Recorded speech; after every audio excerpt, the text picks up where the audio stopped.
कुछ नेता तो झूठ की मशीन की तरह है। जब भी मुंह खोलते हैं धार धार धार धार धार AK-47 की तरह बस झूठ ही निकलता शुरू हो जाता है। आप लोगों से ज्यादा रेलवे के प्रति मेरा प्यार है, क्योंकि मेरा तो जीवन ही उसके कारण बना है। जो लोग अफवाहें फैला रहे हैं कि रेलवे का प्राइवेटाइजेशन हो रहा है, वो सरासर गलत है।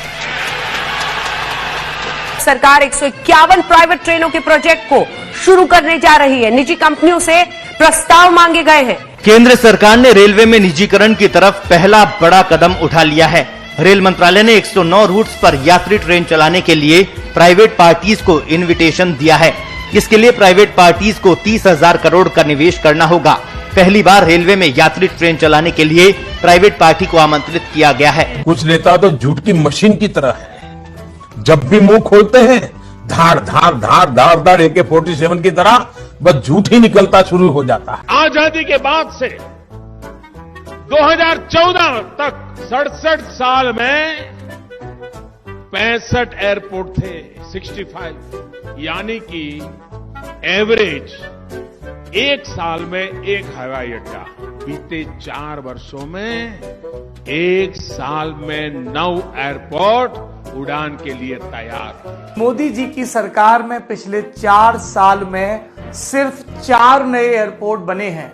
और ये बात हम हवाई ढंग से नहीं कह रहे हैं, खुद मोदी जी की सरकार की जो रिपोर्टें हैं उनके हवाले से कह रहे हैं। कुछ नेता तो झूठ की मशीन की तरह है। जब भी मुंह खोलते हैं धार धार धार धार धार AK-47 की तरह बस झूठ ही निकलता शुरू हो जाता है। कोरोना से होने वाली मृत्यु दर को देखें तो दुनिया के अनेक देशों की तुलना में भारत संभली हुई स्थिति में है। कोरोना संक्रमण से जुड़ी हुई देश में कोरोना मरीजों की संख्या 6,97,000 से ज्यादा हो गई है। एक दिन में कोरोना के 24,248 नए केस सामने आए हैं।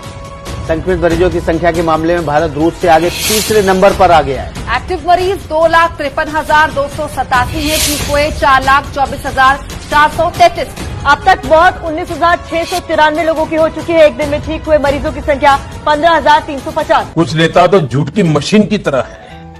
जब भी मुंह खोलते हैं धार धार धार धार धार AK-47 की तरह बस झूठ ही निकलता शुरू हो जाता है। न वहां कोई हमारी सीमा में घुस आया है, न ही कोई घुसा हुआ है, न ही हमारी कोई पोस्ट किसी दूसरे के कब्जे में है। इस वक्त की बड़ी खबर का रुख करेंगे। LAC के पास गलवान घाटी में झड़प वाली जगह से चीनी सेना 1 किलोमीटर पीछे हट गई है। दोनों सेना बातचीत के बाद नई पोजीशन में आ गई है। बफर जोन बनाने पर सहमति हुई है। ये तय हुआ है कि इसका उल्लंघन दोनों पक्ष नहीं करेंगे।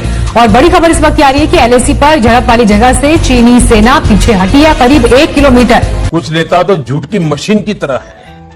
जब भी मुंह खोलते हैं धार धार धार धार धार AK-47 की तरह बस झूठ ही निकलता शुरू हो जाता है। भाइयों बहनों, 50 दिन मेरी मदद करें।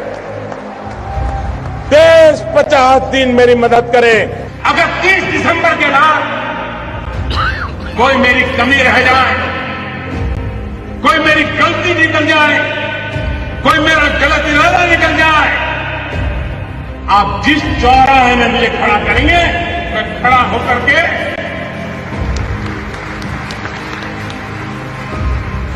देश जो सजा करेगा वो सजा भुगतने के लिए तैयार। देश में काले धन को मिटाने के लिए नोटबंदी का फैसला लिया गया था, लेकिन काला धन समाप्त होना तो दूर, उल्टे देश की अर्थव्यवस्था ही चौपट हो गई। 70 साल सबसे खराब दौर से गुजर रही है अर्थव्यवस्था। इस दौरान ये राजीव कुमार ने कहा है, नीति आयोग के उपाध्यक्ष ने, कि 70 साल में सबसे खराब दौर से अर्थव्यवस्था गुजर रही है। नोटबंदी और GST के बाद ये तमाम असर देखने को मिल रहे हैं। कुछ नेता तो झूठ की मशीन की तरह है।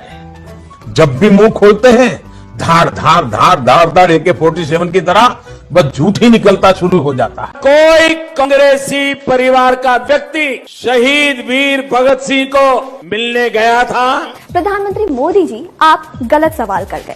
जवाहरलाल नेहरू ने न सिर्फ लाहौर सेंट्रल जेल में भगत सिंह से मुलाकात की, बल्कि उन्होंने इसके बारे में लिखा भी। 1929 में जब भारतीय स्वतंत्रता संग्राम तेज हो रहा था, तो भगत सिंह और बटुकेश्वर दत्त ने अंग्रेजों का ध्यान आकर्षित करने के लिए दिल्ली के ब्रिटिश विधानसभा हॉल पर बम फेंका।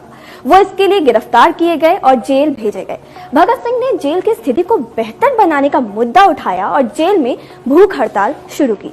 उनकी भूख हड़ताल अनिश्चितकालीन हो चली। तब 40 साल के जवाहरलाल नेहरू ने जेल का दौरा किया और भूख हड़ताल पर बैठे भगत सिंह और अन्य लोगों से मुलाकात की। कुछ नेता तो झूठ की मशीन की तरह है। जब भी मुंह खोलते हैं धार धार धार धार धार AK-47 की तरह बस झूठ ही निकलता शुरू हो जाता है।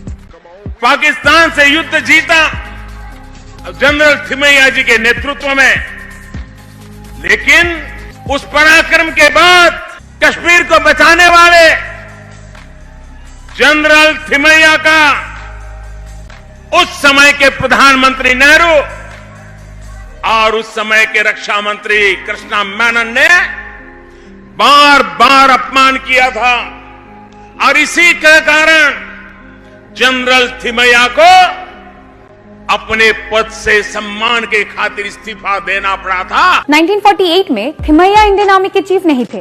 एक ब्रिटिशर जनरल रॉय बुशर इस पोस्ट पर थे।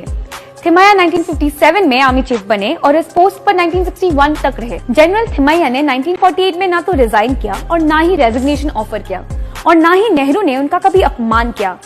बल्कि मोदी जी नेहरू ने तो 1948 में पाकिस्तानी रेडर्स को पीछे हटाने में थिमैया के रोल की तारीफ की थी। उनको लगता है कि झूठ से गाड़ी चल जाएगी।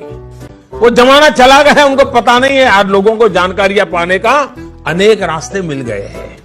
अब झूठ चलता नहीं है।